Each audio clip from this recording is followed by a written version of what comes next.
Hey everybody, welcome to the Blue Collar Beer Gentleman. I'm Topher. Won't you join me on my quest to find good quality beers that don't break the bank?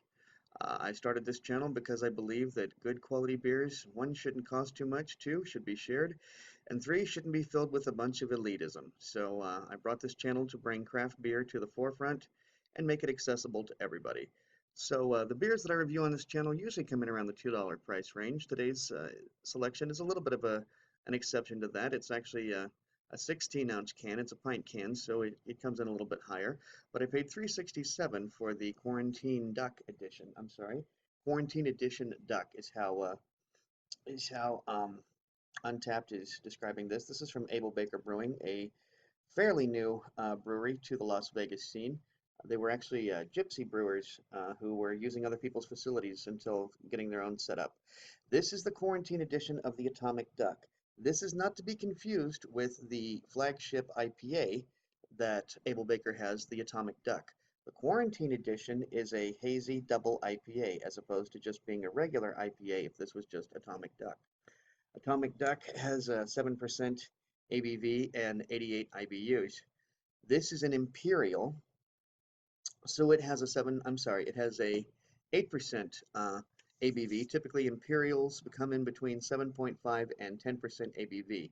It also has 65 IBUs. Typically, Imperial IPAs come in between 60 and 120 IBUs.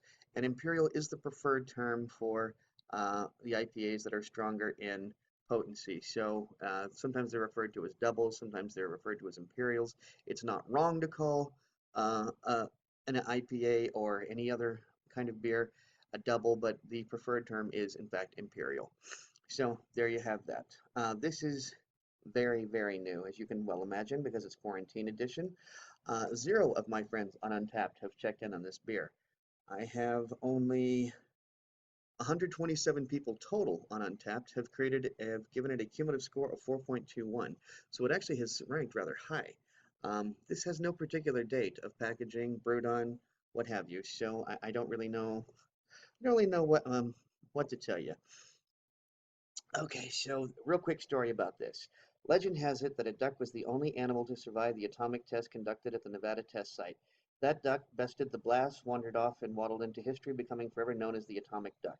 So that's what atomic duck is about. And yeah, the Nevada test sites.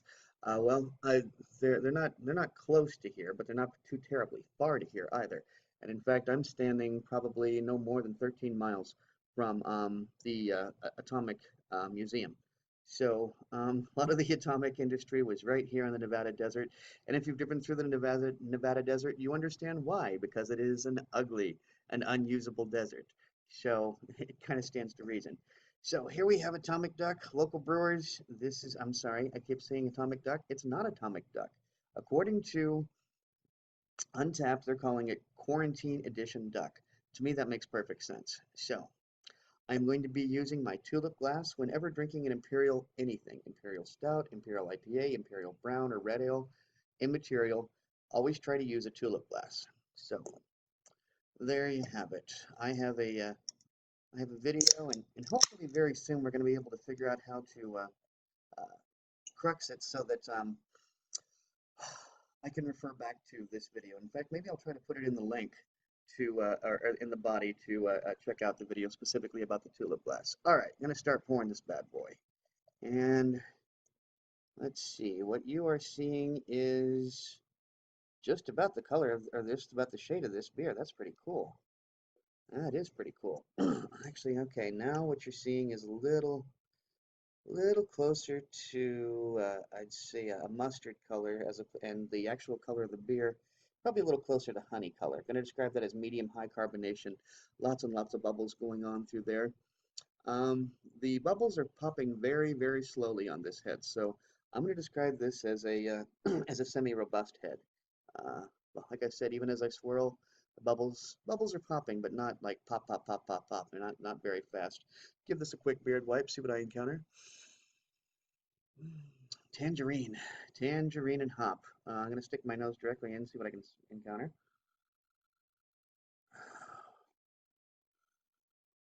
More tangerine, lots of tangerine, almost a candy orange kind of smell. It's very, very sweet smelling. And in fact, I was going to say that I smelled like citra hop, but honestly, I smell more citrus than I do citra hop.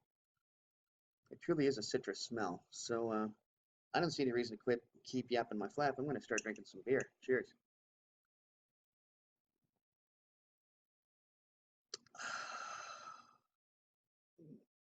Hey, that's good. That's really good.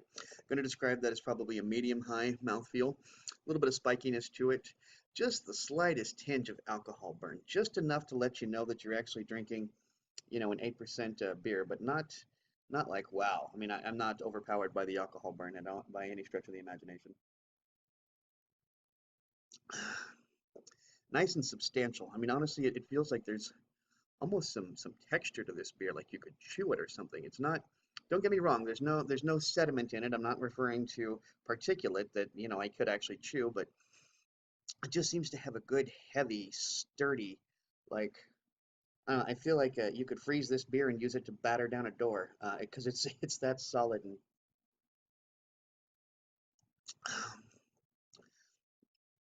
I'm going to describe that as, yeah, it's definitely hoppy. It's not particularly boozy. It does seem to have a great deal of citrus to it. I'd say this is a pretty good beer. Uh, I have I'm naturally going to be keeping this can. It's quarantine edition. You're never going to be able to get that again probably. But I gotta say, I honestly hope that when all is said and done, that Abel Baker considers making this quarantine edition, or making a variation of it somewhere down the road, because this is actually a very very nice Imperial IPA. I think it's maybe the haziness, the New England haziness, New England style haziness that causes this to be so substantial. But it feels like, okay, do you ever drink a beer and feel like you just had a meal? That's what this feels like. It's a great beer. I'm going to be giving this beer, I think this beer deserves a 4.25. For arriving in a can, it's going to get that extra 0.25. So overall, the beer itself is going to get a 4.5 from me on Untapped. And as I did say, I got this beer for 367, this pint can, and that is thanks to the guys at Liquor Lineup. Liquor Lineup on Losee Road in North Las Vegas is awesome. And they made it possible for me to grab 15 beers for the low, low price of 15 bucks. I'm sorry, 55 bucks. That would have been a hell of a deal. No, 15 beers, 55 bucks, and that's including the cost of delivery. So, anyway, great deal, super, super deal. Keep your eyes open on Instagram, all of those places to see, when good deals pop up. That was the case here. They had an Instagram deal, and I was able to get that many beers for 360 or for 55 bucks, making each beer 367. Great deal. So this beer, once again, going to be giving it I think I'm going to be giving it a 4.5. Yeah, 4.25 for the beer and 0.25 for the can. Well, guys, if you like this video, please be sure to like, comment, and subscribe. And until next time, drink good beer and don't break the bank doing it. Cheers.